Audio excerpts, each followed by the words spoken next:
আসসালামু আলাইকুম ওয়া রাহমাতুল্লাহ। আউযু বিল্লাহি মিনাশ শাইতানির রাজিম। বিসমিল্লাহির রহমানির রহিম। প্রিয় শিক্ষার্থী বন্ধুরা, তোমাদের অনেক অনেক প্রীতি।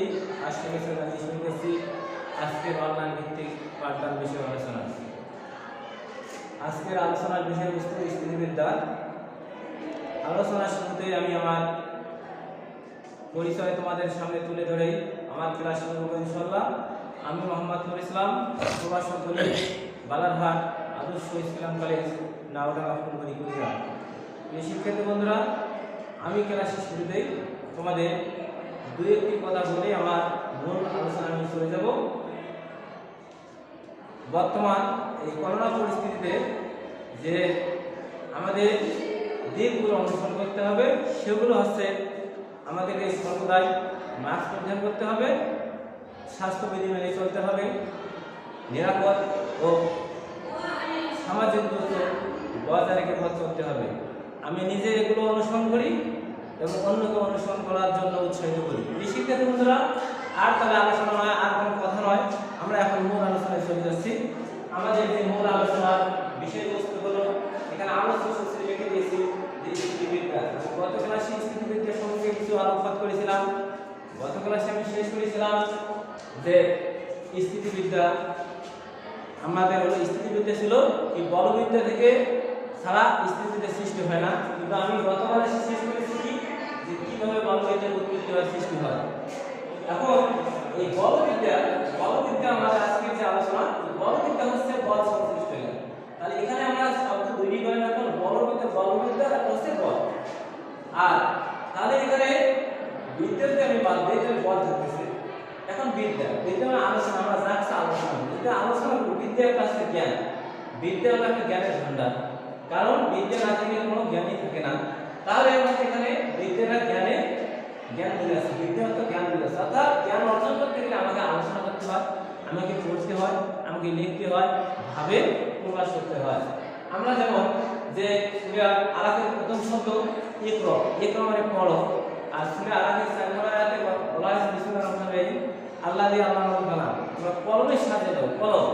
তাহলে আমাকে পড়তে হবে, কলমের সাহায্যে লিখতে হবে, এবং সেটা ভাষায় প্রকাশ করতে গেলে সূরা আর রহমানের 4 নম্বর আয়াতে বলা হয়েছে যে আল্লাহ দিয়ে আর রহমান আল্লাহর কোরআন ফারাকাল ইনসান আল্লামাহুল বায়ান। এই 4 নম্বর আয়াতে বলা হয়েছে আল্লামাহুল বায়ান। তোমরা ভাবে প্রকাশ করো, সেটা তোমাদের কথার মাধ্যমে প্রকাশ করো। তাহলে আমাদের পড়তে হবে, লিখতে হবে, সেটা ভাবে মাধ্যমে প্রকাশ করতে হবে, এই জ্ঞান অর্জন করতে হবে।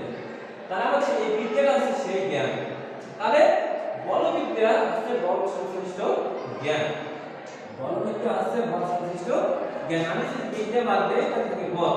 এখন আমাদের বলবিদ্যা আমি বলেছিলাম গত ক্লাসে বলেছিলাম যে বলবিদ্যা দুই প্রকার, একটা হচ্ছে স্থিতিবিদ্যা, একটা গতিবিদ্যা। এখন দেখো আমি যদি বলবিদ্যা থেকে বিদ্যা কথা বাদ দিই তাহলে এখানে থাকে স্থিতি, এখানে থাকে গতি। দেখো বলবিদ্যা থেকে বিদ্যা বাদ দিয়েছি, এখানে থাকবে এখানে স্থিতি আর হলো গতি। এখন স্থিতি যদি আমি আলোচনা করতে যাই তাহলে এখানে স্থিতিশীল এবং স্থির বস্তু, স্থিতিশীল অবস্থা, তিনটি জিনিস এখানে দুটি লিখছি, আর কি লেখা হয়তো জায়গা স্বপ্ন না থাকলে লিখে যে স্থিতি আলোচনা করতে গেলে আমাকে স্থিতিশীল জানতে হবে, স্থির বস্তু জানতে হবে, আর স্থিতিশীল অবস্থা সম্পর্কে জানতে হবে। আর গতিশীল আলোচনা করতে চাই, আর গতি আলোচনা করতে গেলে গতিশীলের দরকার হয় এবং গতিশীল বস্তুর দরকার হয়। এবং আমাদের কি বললাম যে একটা বললাম গতিশীল, একটা গতিশীল বস্তু, আর অবস্থা হলো গতিশীল অবস্থা। তাহলে এখন আমি এখানে যদি স্থিতিশীল অবস্থা আর এখানে যদি গতিশীল অবস্থা হয়, এই দুইটা যদি আমি যোগ করি তাহলে পাবো জড়তা। এখন আমরা বল থেকে পেলাম কি, বল থেকে আসার মতো জড়তা। তাই বল এবং জড়তা সম্পর্ক আছে। এই বল আর জড়তা যুক্ত করলে নিউটনের আমার প্রথম সূত্র পাই। এই নিউটনের প্রথম সূত্র যে আমাকে বলের গুণগত ধারণা জড়তার সমান প্রদান করে, তাহলে সেটা আমরা পেয়ে গেলাম। প্রিয় শিক্ষার্থী বন্ধুরা, তাহলে আমি গত ক্লাসে বলবিদ্যা কাকে বলে, স্থিতিবিদ্যা কাকে বলে, গতিবিদ্যা কাকে বলে বলেছিলাম। স্থিতি এবং গতি এই দুটো আলোচনা করি। এই দুটো আলোচনা করলে আমাদের এখান থেকে তারপর বলের যে সংখ্যাটা আছে এটা আলোচনা করেছি। তারপর তোমাদের সূত্রের সঙ্গে বলতেছি যে আসলে এটা কি।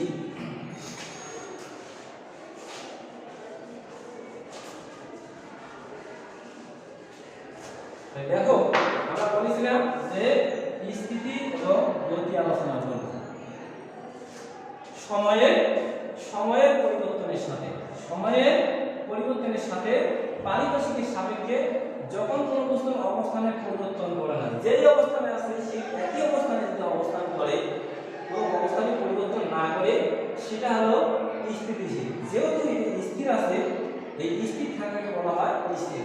তার মানে স্থির আছে, বস্তু স্থির অবস্থা আছে, ওই বস্তুকে বলা হয় স্থির বস্তু, আর অবস্থাকে বলা হয় স্থিতিশীল অবস্থা। আর যদি সময়ের সাথে সাথে পারিপার্শ্বিকের সাপেক্ষে বস্তুর অবস্থানের পরিবর্তন করে বা ঘটে, যদি করে না বা ঘটে না, তাহলে সেটা করে না বা ঘটে না। আগেটা বলছিলাম যে করে না বা ঘটে না, অবস্থান যেই অবস্থানে আছে ঠিক সেই অবস্থানে অবস্থান করে, সেটা হলো স্থিতি। আর বস্তুর নাম হলো স্থির বস্তু বা স্থিতিশীল বস্তু, যে ওই অবস্থায় প্রাপ্ত আছে এই জন্য নাম হলো স্থিতিশীল অবস্থা। আর অবস্থানের পরিবর্তন করে বা ঘটে সেটার নাম হলো গতি, আর গতিশীল। আর ওই বস্তুর নাম হলো গতিশীল বস্তু, আর অবস্থানের নাম হলো গতিশীল অবস্থা। মানে এই অবস্থা থেকে এই অবস্থা এসেছে, এই জন্য নাম হলো গতিশীল অবস্থা। আর তাহলে আমরা একটা মানে স্থিতিশীল অবস্থা, একটা মানে গতিশীল অবস্থা, এই দুই অবস্থা যখন যুক্ত করেছি পেয়েছি জড়তা। তাহলে আমাদের স্থিতি জানলাম, গতি জানলাম, স্থিতিশীল জানলাম, গতিশীল জানলাম, স্থিতিশীল অবস্থা জানলাম, গতিশীল অবস্থা জানলাম।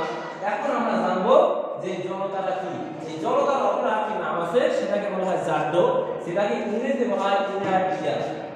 ইনারটিয়া, এই ইনারটিয়া বাংলাতে আরেকটা নাম হলো জাড্য।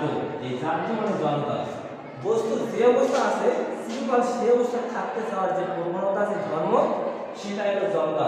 তাহলে জড়তা আবার দুই প্রকার, একটা হলো স্থির জড়তা, আর একটা হলো গতিশীল জড়তা। এই স্থির জড়তা নাকি স্থির বস্তু স্থিতিশীল থাকতে চাওয়ার যে প্রবণতা, যে ধর্ম।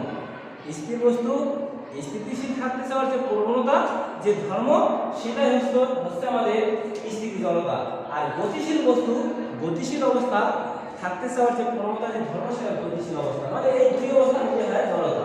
আমরা জড়তা বলছি বস্তু যে অবস্থা আছে সিম্পল ওই অবস্থা থাকতে চাওয়ার যে প্রবণতা, সে স্থির থাকলে স্থির থাকতে চাবে, আর গতিশীল থাকলে গতিশীল থাকতে চাবে। যেমন একটা সাইকেল যদি আমি ধরি, সাইকেল যখন স্থির আছে, তাহলে ওটা তো একা একা চলতে পারবে না, ওখানে কেউ না কেউ চড়তে হবে, তাকে গতিশীল করতে হবে। তাহলে স্থির থাকলে তাকে স্থিতিশীল, সে সর্বদাই স্থির থাকতে হবে, তবে স্থিতিশীল থাকতে চাবে। আবার যখন কেউ সাইকেলে চড়ে, যতক্ষণ পর্যন্ত না তার এই স্থিতিশীল অবস্থা প্রাপ্ত, তখন ততক্ষণ পর্যন্ত সে গতিশীল অবস্থা থাকতে চাবে। এই জন্য আমাদের জড়তা। তাহলে আমরা এই যুগে বল থেকে পেয়ে আমরা জড়তা, এই বল জড়তা মিলে হচ্ছে আমাদের নিউটনের প্রথম সূত্র। সেটা বলা হয়েছে বাহ্যিক কোনো যদি বল প্রয়োগ না করা হয়, স্থির বস্তু স্থির থাকবে, আর গতিশীল বস্তু সুষম বেগে বা সমবেগে চলতেই থাকবে। এটাকে বলা হয় আমাদের নিউটনের প্রথম সূত্র।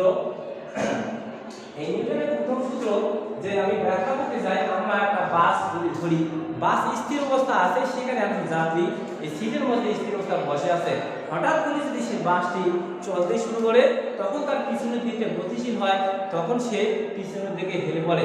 আর যদি দেখা গেল বাসটি চলতে আসছে, হঠাৎ করে ব্রেক কষলো, তার সামনটা স্থির ছিল, এখন ব্রেক কষার কারণে গতিশীল সে সামনের দিকে ঝুঁকে পড়ে। এটা হলো নিউটনের প্রথম সূত্রের ব্যাখ্যা। শিক্ষিত বন্ধুরা, আমরা এই যে বল যে আছে, বল কিন্তু আমাদের দুই ধরনের। একটা হলো মাধ্যাকর্ষণ বল বা অভিকর্ষ বল, আরেকটি হচ্ছে কি আমাদের মহাকর্ষ বল। এই মাধ্যাকর্ষণ বল বা আমাদের মহাকর্ষ বল। এখন মাধ্যাকর্ষণ বলটা যেটা আছে, মাধ্যাকর্ষণ বল বা অভিকর্ষ বল পৃথিবী তার কেন্দ্রের দিকে পরস্পরকে যেভাবে আকর্ষণ করে, একটা পৃথিবী আর একটা সেটা আমরা, এর মধ্যে যে আকর্ষণ বলটা থাকবে সেটা হলো মাধ্যাকর্ষণ বল বা অভিকর্ষ বল। আর মহাবিশ্বের যে কোনো দুটি বস্তুর মধ্যে যে আকর্ষণ থাকে সেটা মহাকর্ষ বল। যেমন চন্দ্র ও সূর্যের মধ্যে যে আকর্ষণ বলটা, সেটা হচ্ছে মহাকর্ষ বল। প্রিয় শিক্ষার্থী বন্ধুরা, আসলে এই পৃথিবী থেকে আসলে সবকিছু কি স্থির না সবকিছু গতিশীল? তোমাদের মধ্যে এই প্রশ্নের সর্বদাই ঘুরপাক খায়। আমি তোমাদেরকে যদি এখন প্রশ্ন করি যে আমি চেয়ারে বসে বা দাঁড়িয়ে তোমাদেরকে বই পড়াচ্ছি, এখন আমি তোমাদেরকে প্রশ্ন করছি আমি স্থির না গতিশীল? যেহেতু সমস্ত বিজ্ঞানী এবং রাসায়নিক তত্ত্ববিদ বলছে যে কোনো কিছু স্থির না, সব গতিশীল, তাহলে প্রশ্ন আমাদের তার স্থিতির কথাটা এই প্রশ্ন আসছে কেন? এটা বোঝানোর জন্য আমি তোমাদের উদাহরণ দিলাম যে আমি হয় চেয়ারে বসে আছি, বসে তোমাদের বই পড়াচ্ছি, নালে দাঁড়িয়ে বই পড়াচ্ছি। এখন প্রশ্ন আসছে আমি স্থির না গতিশীল? হয়তো তোমরা সকলে এক বাক্য উত্তর দিবে আমি স্থির না। এটা সঠিক উত্তর হচ্ছে গতিশীল। কারণ পৃথিবী যেহেতু প্রচন্ড বেগে গতিশীল, নিজ অক্ষের সাপেক্ষে গতিশীল, সেহেতু আমি গতিশীল। কিন্তু যদি আমি প্রশ্ন এভাবে বলতাম আমি তোমাদের সঙ্গে কি স্থির না গতিশীল, তখন এই প্রশ্নের উত্তর হতো যে আমি স্থির তোমরা গতিশীল। এই স্থির একটা গতিশীল এটাকে বলতে হয় আপেক্ষিক। আপেক্ষিক যেটাকে থিওরি অফ রিলেটিভিটি, যে আপেক্ষিকতা, এইটা পদার্থবিজ্ঞানের ৮ম অধ্যায়ে আছে এবং যে ফলিত গণিতের উচ্চতর শ্রেণীতে বিষয় নিয়ে আলোচনা করা হয়। শিক্ষিত বন্ধুরা, আমরা যে এই স্থিতিবিদ্যা আলোচনা করতে গিয়ে আমরা এই আলোচনাগুলো করলাম। তাহলে স্থিতি কি, স্থিতিবিদ্যা জেনেছি, গতিবিদ্যা জেনেছি, বলবিদ্যা জেনেছি, বল জেনেছি, স্থিতি জেনেছি, গতি জেনেছি, তারপর আমরা সেখান থেকে জড়তা জেনেছি, সেখান থেকে স্থিতি অবস্থা, গতিশীল অবস্থা, সেখান থেকে স্থির বস্তু, গতিশীল বস্তু, এগুলো আমরা সব কিছু জেনেছি। আর বলটা যেটা বললাম যে একটা আমি পাম্পের মধ্যে পাম্পা নিয়ে সাইকেলে পাম্পে এরকম সে আমাকে কিন্তু উপরের দিকে উঠাবে, অর্থাৎ বল একটি বাহ্যিকরণ যা স্থির বস্তুকে স্থির রাখতে চায় আর গতিশীল বস্তুকে গতিশীল রাখতে চায়। শিক্ষিত বন্ধুরা, আমরা মোটামুটি এই ধারণা পেলাম। এটা হলো আমাদের শুধু কি বেসিক ছিল, বেসিক আলোচনা করলাম। পরবর্তী ক্লাসে আমরা যে এই বলের সামান্তরিক সূত্র, এই বলের সামান্তরিক সূত্র, সামান্তরিক সূত্র নিয়ে আলোচনা করব। এই সামান্তরিক সূত্রের মধ্যে একটি তার বিবৃতি আছে, তার ব্যাখ্যা আছে, লব্ধের মান আছে, দিক আছে। আমি একটু চিত্রটা এঁকে তোমাদের শুধু তার যে বর্ণনাটা আছে এই বর্ণনাটা একটু বলে আমি আজকে আমার ক্লাসটা শেষ করব। এখন দেখো আমাদের এখানে বলা আছে ও বিন্দু, এখানে বলা আছে এ, এখানে বলা আছে বি, এখানে বলা আছে সি, এটা আমাদের আর, এটা আছে পি, এটা আছে আমাদের ইউ। তাহলে এখন আমি যদি লম্ব আঁকি তাহলে একটা আরেকটা যদি হবে সেটা আমাদের কেন দিলাম, এটা আমাদের আলফা কোণ, এটাও আলফা কোণ, আর এটা হলো থিটা কোণ। আমি এখানে তোমাদের বিবৃতিটা বলে ক্লাস শেষ করব যে কোন সামান্তরিকে একই বিন্দু হতে মানে ও বিন্দু হতে, যে স্টেট দা লস অফ প্যারাবোলোগ্রাম, যে সামান্তরিক সূত্রে বিবৃতিগুলো আর বিবৃতি অনেকগুলো নাম সবাই বলছি, যে বিবৃতি বলছে বর্ণনা করতে বলছে যে কোন সামান্তরিকে একই বিন্দু হতে অঙ্কিত সন্নিহিত বাহু দুটি, মানে একটা ওয়েবলকে বসে অঙ্কিত সন্নিহিত বাহু দুটি যদি কোনো কোণার উপর ত্রিভুজ থেকে যদি এটা ভেক্টর করে তার ভেক্টর দেয়, তাকে যদি বলের সামান্তরিক বলছি তাহলে কোণার উপর ত্রিভুজ থেকে বলের মানও দিক নির্দেশ করে, তাহলে ওই বিন্দু হতে মানে তাহলে কোন বিন্দু ও বিন্দু হতে অঙ্কিত সামান্তরিক কর্ণ ই, কর্ণ দিয়ে রস্বই, কর্ণ ই মানে ওবি আমাদের বলয়ের লব্ধির মান ও দিক নির্দেশ করবে। তার মানে লব্ধিটা হচ্ছে এখানে আর, লব্ধিটা হচ্ছে আর, তার মানে আর মানে লব্ধি পেতে গেলে ওই বল দিকে যোগফল, যে কোনো দুটি বলের যোগফল যদি নতুন আর কি বল পাওয়া যায় তাকে বলা হয় লব্ধি। শিক্ষিত বন্ধুরা, আজকে আমি আলোচনা এটুকু করলাম। তোমাদেরকে এটা আগামী ক্লাসে আছে, তৃতীয় ক্লাস করবে, সেই তৃতীয় ক্লাসে তোমাদেরকে এর বিশদভাবে আলোচনা করার চেষ্টা করব। তোমরা সে পর্যন্ত সবাই ভালো থেকো, সুস্থ থেকো, সুন্দর থেকো, নিরাপদে থেকো এবং সামাজিক দূরত্ব বজায় রেখে তোমার চলো। সে পর্যন্ত আমি তোমাদের কাছ থেকে বিদায় নিচ্ছি। আল্লাহ হাফেজ।